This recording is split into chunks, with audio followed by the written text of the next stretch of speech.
At a family dinner, I sat at the table with the fractured arm. I couldn't even grasp a fork, so I remained there, starving. The guests were quiet. My daughter said calmly, "My husband taught her a lesson." My son-in-law boasted loudly, pride radiating from every word. The elderly woman thought she controlled everything, but I had proved otherwise. I just smiled. 10 minutes later, the doorbell rang. When my son-in-law opened it, the truth of who truly held power was revealed. Friends, before we dive into this story, I have a small request. If this story touches your heart, subscribe to the channel and hit that like button. And in the comments, share the city or state you're watching from. It always lifts my spirit to see how far our voices reach. Now, enjoy the story.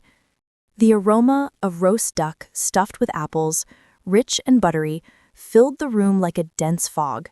To anyone else, it would have been a promise of celebration, a signal of family warmth. But for me, seated at the head of my own table, it was only a reminder of helplessness. My eyes fell on the bone-white china, delicate with a gold rim, part of a set my late husband and I had bought in the French Quarter 40 years ago. My plate was empty, pristine, untouched. To my right, where my hand should have been, rested a heavy, clumsy plaster cast. Cold and alien, it felt like stone bound to flesh. The swelling beneath it throbbed, every heartbeat sending dull pain up my arm to my shoulder. My radius was fractured and displaced. I felt it before the X-ray confirmed it. That snap, the dry, sickening crack when Tavius shoved me into the doorframe, replayed in my mind. "Come on, y'all, don't be shy," Tavius's voice boomed, entitled and loud, drowning out the silverware's clatter. "The duck today is magnificent. Havisha really outdid herself." He sat in my husband's high-back chair, upholstered in dark velvet, unbuttoning his charcoal gray jacket. His face shone from heat and liquor. He wielded knife and fork like a weapon, sawing enormous chunks of meat into his mouth without chewing. Grease dripped down his chin. He wiped it carelessly with the back of his hand. Around the table, his guests, 2 men and a woman, a subordinate from City Hall, ate in silence, eyes glued to their plates, tension thick in the air like pre-storm humidity. They saw me, a gray-haired woman with a cast, and felt powerless. Tavius ruled them with petty tyranny, their pay and vacations at his whim. I tried to wiggle my left fingers. They obeyed, but I couldn't reach the heavy platter of duck. Asking would be begging. One guest, a young man in glasses, murmured cautiously, "Maybe we should serve Miss Olia some." "Stay out of it, Marcus." Tavius snapped, pouring another shot of expensive cognac. The bottle clinked against the glass. "Miss Olia is on a diet. Therapeutic fasting clears the mind. Isn't that right, Mama?" He fixed me with eyes glazed with liquor. Not remorse, triumph. The triumph of a predator cornering an old lioness, enjoying her weakness. "Mama brought it on herself," Javisha added. My daughter sat to her husband's left in a beige dress that drained her color, making her look pale and tired. She meticulously sliced a cucumber, avoiding my gaze. She knew age was creeping in. Tavius continued, storytelling as if at a barbershop. "Coordination ain't what it used to be. Legs get tangled. She tried to climb to the attic yesterday. Can you believe that? I said, 'Where you going, old woman?' But she wouldn't listen. Lucky she didn't break her neck." He laughed. Guests forced polite smiles. I looked at my daughter. 30 years of surgery had taught me the human brain intimately. I knew where memory lived, where fear hid, where speech resided, but I couldn't find when I lost her, when she became this shadow, an echo of her worthless husband. "It was an accident," Havisha said quietly. Meeting my gaze, fear swam in her eyes, not of me, but of herself. "It was necessary, Mama. You have to listen to the head of the family. You don't give orders here anymore." My stomach twisted with hunger. I hadn't eaten in almost 24 hours, since Tavius, demanding the deed to the condo, slammed me against the hallway wall. My broken arm pulsed in rhythm with the antique grandfather clocks ticking in the corner. Tick-tock, tick-tock. My father's clock, always precise. Tavius raised his glass. "To discipline. A house must have order and hierarchy. The one paying the bills calls the tunes. The one living on charity stays quiet. He downed the cognac, grunted, and stabbed a pickled mushroom. Something inside me shifted, resentment turning to ice. The icy calm I'd felt before surgery when the anesthesiologist nodded. Patient ready, returned. Emotions are noise. Tremors from anger are weakness. I needed steady hands. I did not cry. Tears are for those who want pity. I wanted none. I focused on the clock. The hands moved forward inexorably. 7:59 p.m. Silence hung, broken only by Tavius's chewing. He believed he'd broken me, along with my bone. He thought the cast was my defeat. I straightened as much as pain allowed and drew a deep breath. Tavius. My voice emerged quiet, precise, cutting through the dense air of the dining room like a scalpel through flesh. Tavarius froze, Forbes suspended midair. The guests stopped chewing. Even Javisha went still. "What do you want?" he growled, not bothering to turn. "You're sitting in my husband's chair," I said, eyes fixed on the back of his head. "And by my calculation, you have exactly 1 minute left to enjoy it." Tavarius turned slowly, his face flushed, lips curling into a mocking smirk. "Excuse me?" he barked, threat rising. "You threaten me, old hag? Gonna hit me with your cast?" He laughed, coarse, explosive, bouncing off the vaulted ceiling. "Oh, I'm terrified. I'm trembling," he mocked, glancing at the guests. "Look, y'all, she's timing me. Go ahead. Count. 59 seconds. 58. I said nothing. I watched the second hand shiver toward the top of the clock. I knew what he didn't. I knew the mechanisms I'd set were as precise as the ticking of that clock. Tavarius didn't understand that the silence in this apartment wasn't submission. It was a countdown. The second hand completed its final rotation. The instant it hit 12, pain erupted in my arm, transporting me back in time, exactly 24 hours earlier. That night, the apartment didn't smell of roast duck. Only the sour metallic stench of fear and stale liquor lingered. Tavarius paced the living room, bumping into corners, like a trapped rat, sweaty, jittery, hands trembling. "I need the money, you old witch. You understand how much I owe? This isn't a game. These are serious people." I stood in the bedroom doorway, blocking him. "This is my husband's apartment," I said calmly, "and as long as I breathe, it will not be sold to cover your gambling debts." That was the mistake, not the refusal itself. No, the real mistake was assuming I was still facing a human. The human in Tavarius dissolved, replaced by the terror of a cornered animal. He lunged at me, eyes wide, bloodshot whites, pupils dilated. The shove was sharp, violent, full body force. I flew backward, my right hand shot up instinctively to protect my face from the doorframe. Crack. That sound, dry, horrific, unforgettable, bone-breaking. Nausea roared at my throat. I slid down the wall, clutching my bent wrist to my chest. Javisha stood in the hallway, witnessing everything. She saw him wind up, the shove, heard the crack, but did nothing. Hands pressed to her cheeks, she whispered, "Mama, why provoke him? Just sign the papers." Tavarius, panting, loomed. "See? Your fault. Tripped, you old fool." He yanked the landline from the wall, then snatched my cell phone from my robe pocket. "No calls. Sit here and think. Notary comes tomorrow. Don't sign nicely, I'll put you in a home. I'll tell him you're senile, violent. I've got eyes everywhere." Slam. Turnkey. Darkness. Pain on fire in my arm. But Tavarius, for all his cunning, was a petty bureaucrat. He could steal budgets for sidewalks, but knew nothing about my generation, and forgot who I was. I'm a doctor. Panic is a luxury surgeons cannot afford. Ignoring the pain blinding me, I crawled to the old wardrobe. My left hand searched the bottom shelf for a worn leather satchel. My emergency kit. No scalpels, but tools to save a life another way.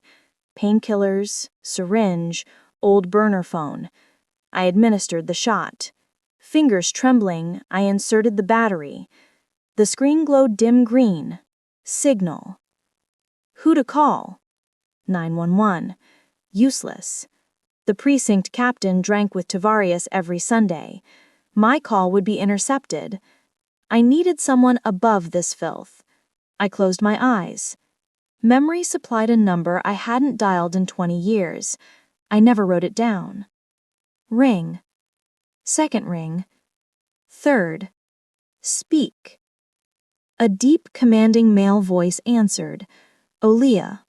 My voice shook, not from fear, but shock. I need help. Silence. A heartbeat. Then action.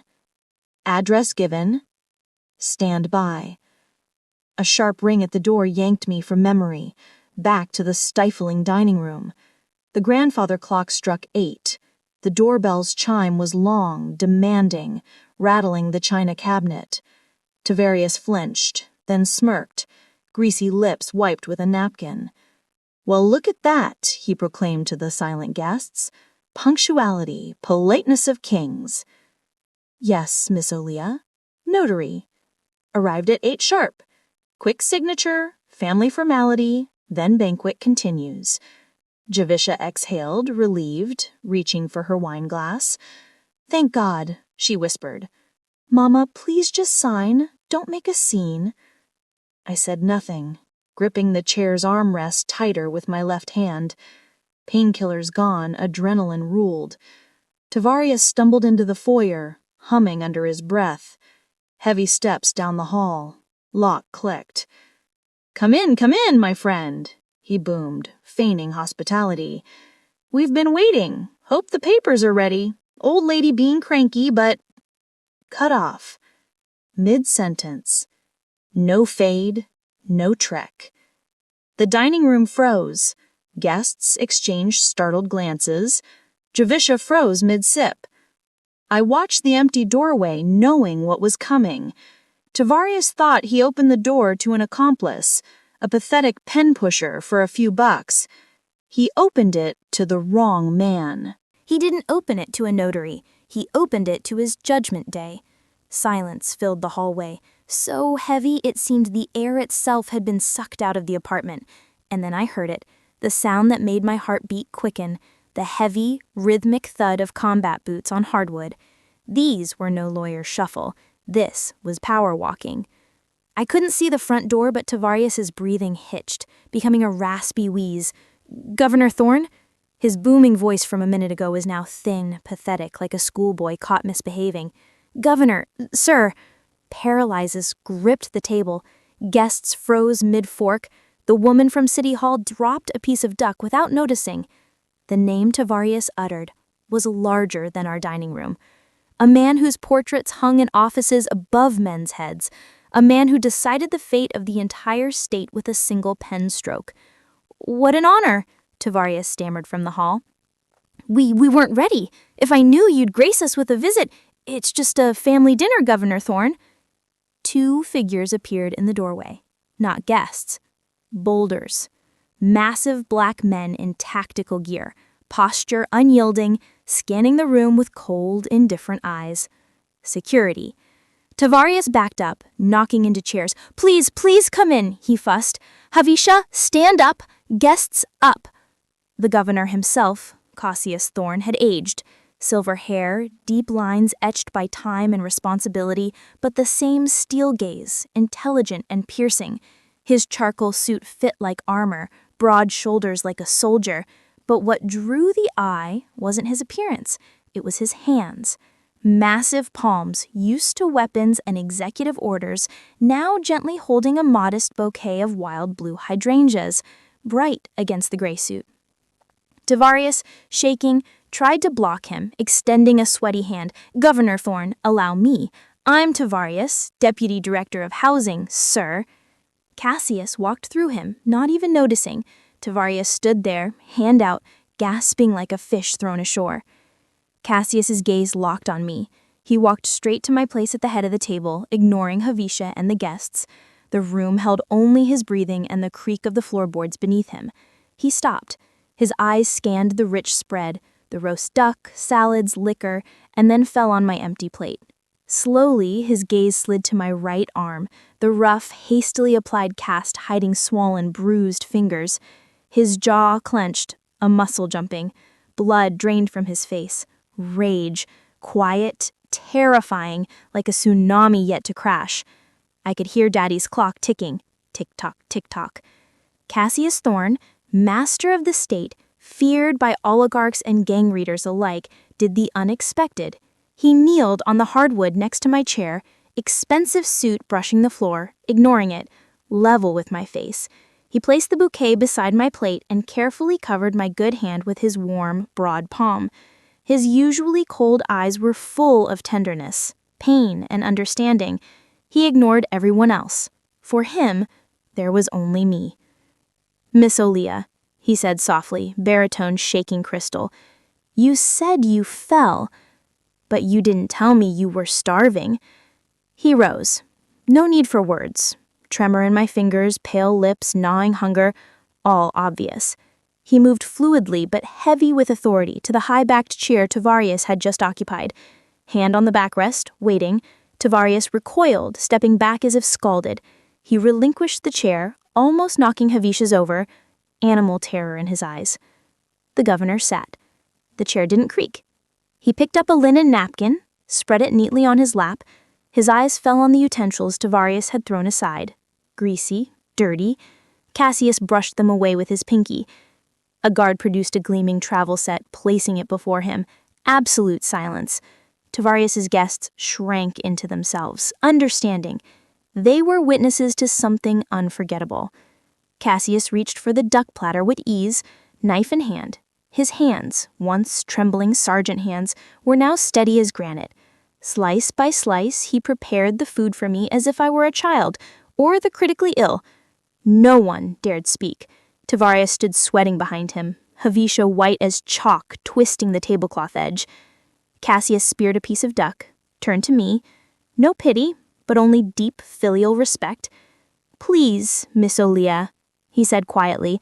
My cheeks burned being fed in front of those who an hour ago mocked me. Dignity overwhelmed shame. I ate.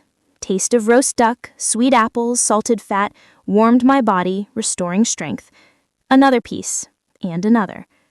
Only when the sharpest hunger dulled did he set down the fork, wiped hands, and spoke into the empty room. One word, but it hit like a gavel.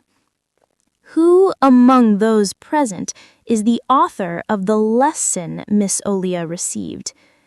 Tavarius twitched, giggling nervously. "Oh, Governor Thorne, come on, seriously. Lessons? It's just a figure of speech. Family business, domestic trivialities." He stepped forward. A guard blocked him. "Mama as well. You understand age," the governor said. Tavarius tapped his temple. "She forgets where she is, coordination gone. Yesterday she went to get water at night," and Javisha nodded beside him, backing his story, "and fell down the stairs." Tavarius blurted, "Yes, exactly like that. Poor thing, we were scared, wanted to call ambulance. She refused, said, 'It will pass.' We treat her like royalty, Governor. Such care." A pause. The lie seemed plausible. Standard story. Old woman, stairs, fall. Who would check? I swallowed the last bite. Pain remained, but glucose sharpened my mind. I looked at my son-in-law, the little man who thought he ruled life. "Tavarius," I said, voice strong. He twitched, shooting a vicious glare, ordering me silent. "What, Mama?" he hissed, trying the mask of caring relative. "Want water?" "No stairs in this condo," I said slowly, enunciating each word. "We are on one level. No steps. Thresholds removed for easy walking." Silence. The smile slid off Tavarius's face. Mouth open, he realized his blunder. The governor stopped swirling his glass, eyes locking on him like a gun barrel. "No stairs?" he asked quietly. Tavarius stuttered, "Well, figuratively." The governor's gaze darkened. He rose, a head taller than Tavarius, invading his space, forcing him back against the china cabinet. Lying to a public official is a misdemeanor. Lying to an investigation, a felony. Pause. Let the words sink. Then in a whisper, the governor's voice dropped, chilling. But lying to the woman who pulled me back from the other side 30 years ago, that is a sin, son, and I am a God-fearing man. He turned, eyes on me again. Javisha, I commanded, not giving Tavarius a moment. What, Mama? She squeaked. Give me the bag now. Javisha stumbled down the hallway, returning with my worn leather bag. I nodded toward it and to the governor. Open the inside pocket, Cassius, I instructed, using the name I had first called him that evening in the hospital ward. There's something in there that explains the nature of these stairs. Cassius froze, hand hovering over the zipper, but he didn't open it. Tavarius, realizing silence was dragging him further into ruin, decided to gamble everything. He straightened, squared his shoulders, and tried to summon the boss-man arrogance that worked flawlessly on petitioners and maintenance workers alike. Governor Thorne, wait, he stammered, voice shaky but attempting brazen firmness. Let's speak plainly, man to man, official to official. He stepped forward, ignoring the guard tensing at his side, spreading his hands as if inviting the governor into his circle of elites. I am the deputy director of housing, he said, each word meant to command respect. We are in the same boat, Governor. We run this city, this state. You know how it is. Nerves, responsibility, stress. And here, he waved a hand in my direction as if brushing a crumb from the table. Here we are dealing with the family tragedy. Miss Oilia?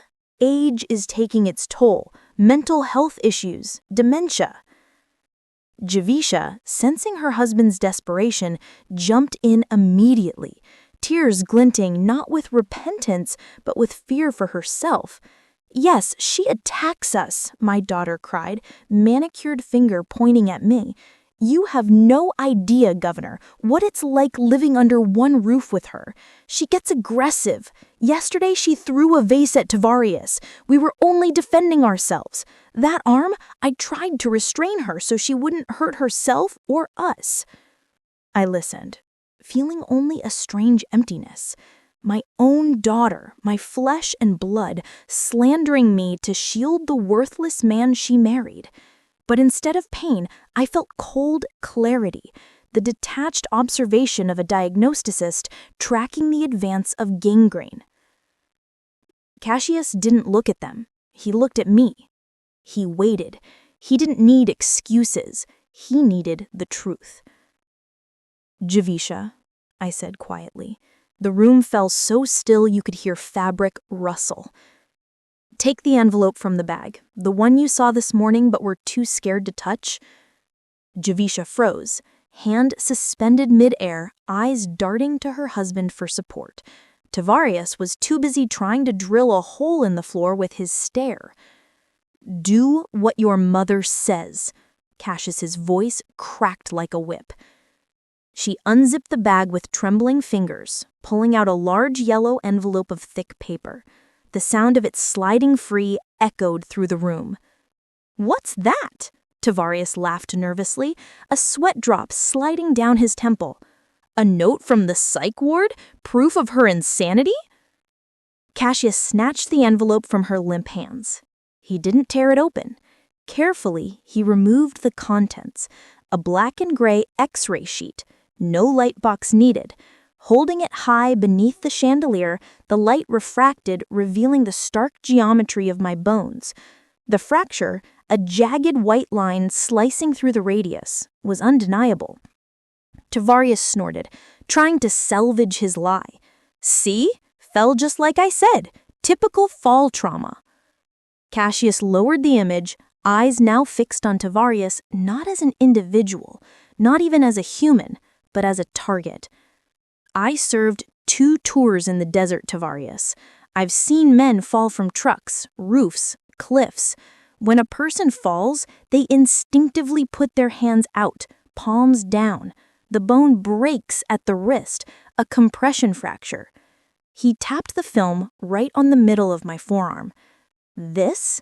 He stepped closer, forcing Tavarius to press into the china cabinet, rattling the dishes. This is a diaphyseal fracture of the radius.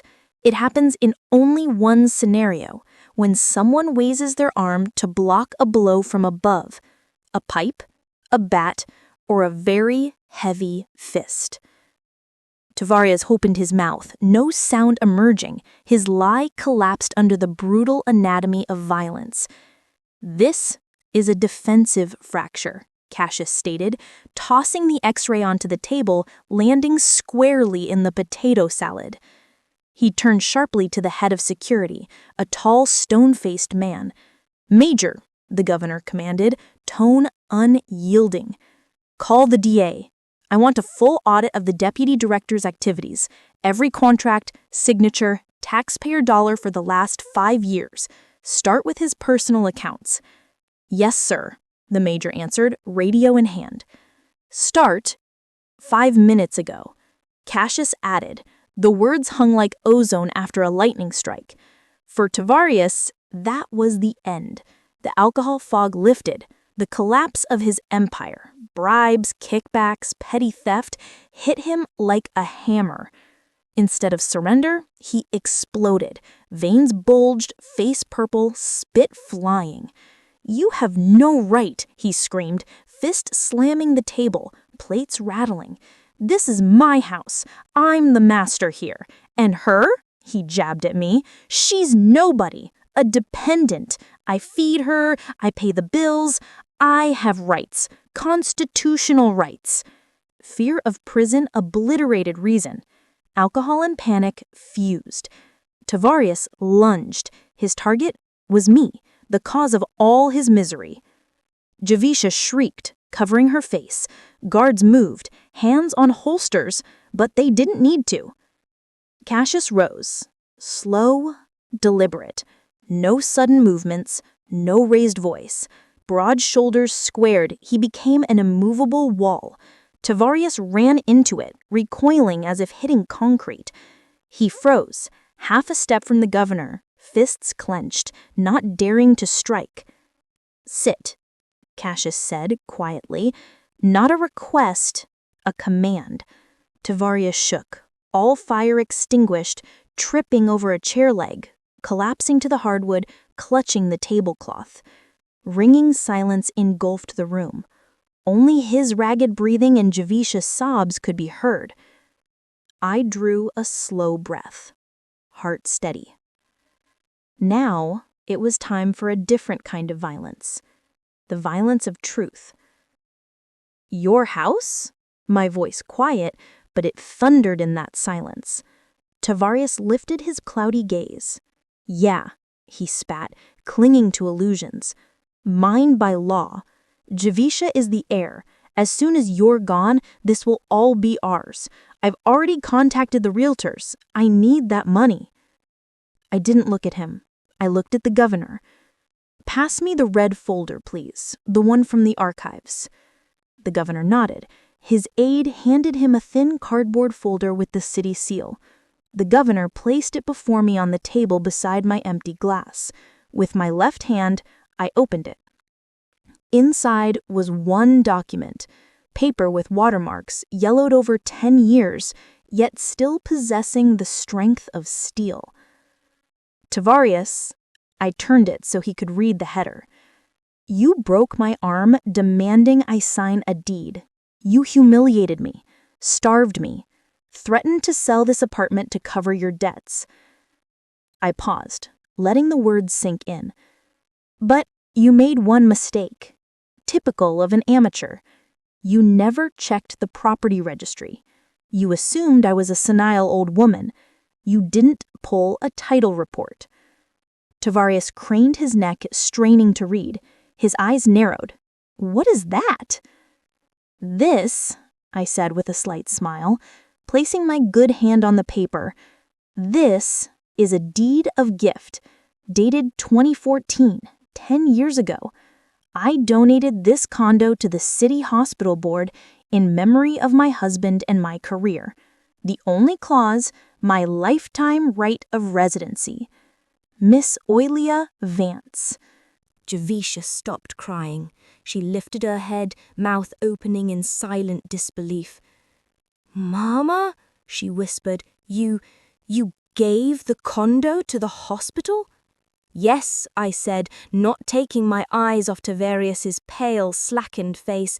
"This apartment does not belong to me.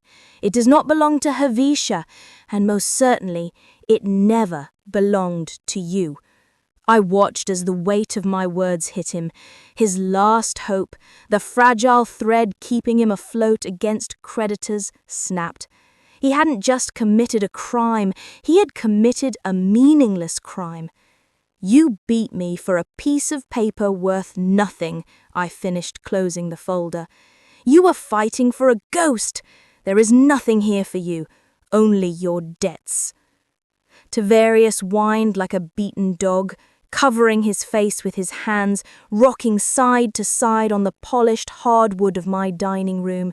He realized he hadn't lost tonight. He had lost 10 years ago, when he decided I was just a tool to exploit.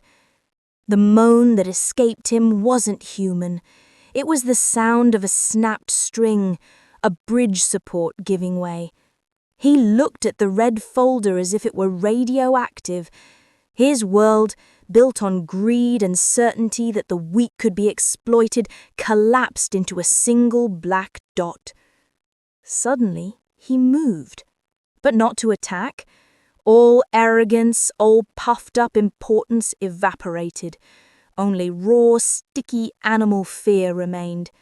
Tavarius slid completely onto the floor, a shapeless pile of fine fabric and sweat. He crawled toward me on all fours, grasping the legs of my chair, fingers sliding on the wood, leaving wet streaks. He tried to reach the hem of my dress, to kiss it. I recoiled my feet in disgust. "Mazilia, Mama," he whimpered, tears mixing with snot on his crimson face. "Forgive me, for God's sake, forgive me. I didn't know. I really didn't know. It's nerves. It's the job. You know my job." He raised eyes full of terror to me. "They'll kill me, Mama," he whispered, voice cracking. "The people I owe. If I don't pay tomorrow, they'll cut me into pieces. I don't have the money. I thought. I hoped. Mama, save me. Ask Governor Thorne. Let him give me an extension. Let him help. I'll work it off. I'll wash your feet." It was revolting. The man who had called me an old nag, who had laughed at my pain an hour ago, was now grovelling at my feet. I looked at the top of his head, thinning hair matted with sweat, and felt nothing but nausea, as if I had stepped in mud. "It wasn't me," he suddenly shrieked, grasping for an excuse. "It's all her. It's Javisha." He jabbed a finger toward his wife. "She wound me up. She said, 'Mother is old. She doesn't need the apartment. Let's sell. Let's invest.' She wanted money for a new car. I just wanted peace in the family. Mama, believe me." Something clattered. Javisha had dropped her fork. I shifted my gaze to my daughter. She sat white as a sheet, hands pressed to her chest. But hearing her husband's words, watching the sinking ship dragging her down, her fear was replaced by the fury of a cornered rat. She sprang from her chair, knocking it over with a crash. "What are you saying, you animal? How dare you? You forced me." She rushed toward me, pushing air aside like a swimmer, falling to her knees beside Tavarius, shoving him back, trying to reach me, the source of salvation. "Mama, don't listen to him," she babbled, clutching my good hand, palms cold, clammy. She sobbed, mascara running, a grotesque mask of grief. "I'm your daughter, Mama, your baby girl. I love you. Save me from him! Tell Governor Thorne I'm a victim!" I looked at both of them. Two creatures crawling at my feet. One a stranger seeking money, the other my child, the one I had carried under my heart, nursed, kissed scraped knees. How did it come to this? I gently pulled my hand from her grasp. The pain in my broken bone reminded me of reality, preventing sentimentality. "Javisha," I said quietly. She froze, hope shining in her eyes, expecting mercy. "You are lying," I said.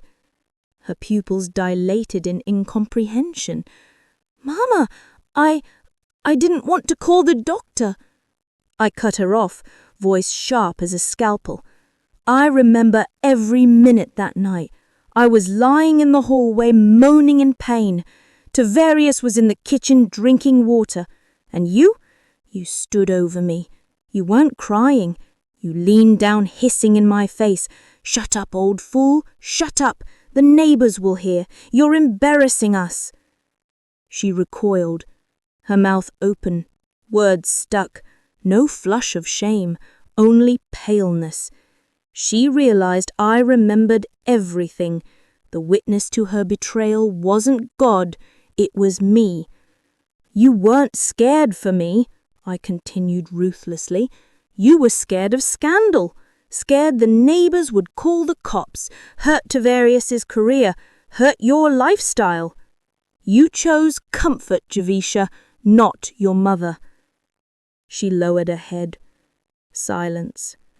A sharp vibration buzzed across the polished table. Everyone flinched, except Governor Thorne.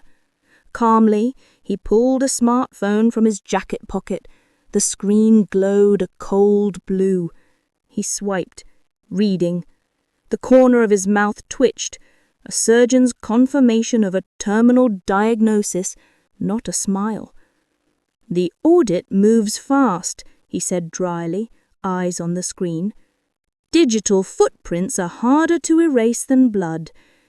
He placed the phone on the table, looking at Tavarius, who had gone silent, sensing the end. "Turns out, Tavarius, your debt problems are just the tip of the iceberg."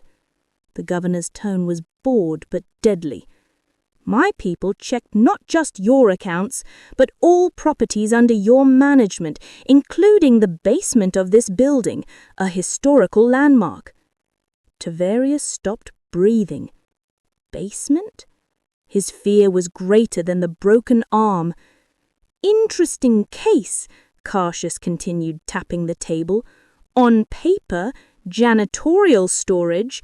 In reality, my team reports crates full of confiscated goods, counterfeit bags, untaxed cigarettes, fenced items, Tavarius. I don't think you'd done it." The governor shook his head, disappointed. "You didn't beat a retired surgeon. You turned her home into a warehouse for crime." He raised his eyes to the head of security. "Major?" The officer nodded. Two guards stepped forward, moving as one. Tavarius didn't scream before strong hands and black gloves jerked him upright. Cuffs snapped joints. "No, Governor Thorne, we can work this out," Tavarius squealed, twisting. "I'll talk. Give up the suppliers."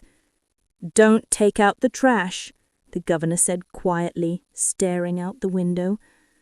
The guards dragged him through the open hallway door, screaming, begging, but it was just noise, fading.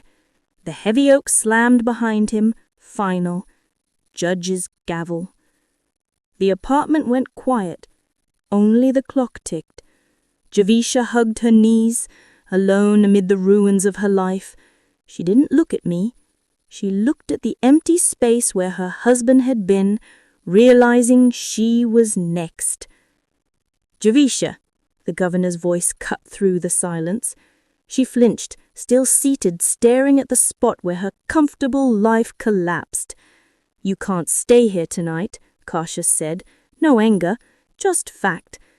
A criminal case has been opened against your husband. You are a witness for now. Considering your silent consent to using the basement, investigators will question you." She slowly raised her eyes to me. Emptiness. "Where do I go?" she whispered. "Pack your things," Cautious said, not looking. "Take essentials. My driver will take you to a hotel. You are forbidden from approaching Ms. O'Lear." She didn't argue. She rose, legs stiff, stumbled to her room. 10 minutes later, small gym bag in hand, she paused in the dining room doorway, lips trembling. She wanted to speak. Goodbye? Blame? She stayed silent. I stayed silent. Sometimes an incision must remain open to clean itself. The front door clicked closed quietly. The apartment sunk into a new silence, not the heavy, oppressive stillness of years past, but a clean, clinical quiet, like an operating room after a successful multi-hour surgery. The patient is alive. Life is saved.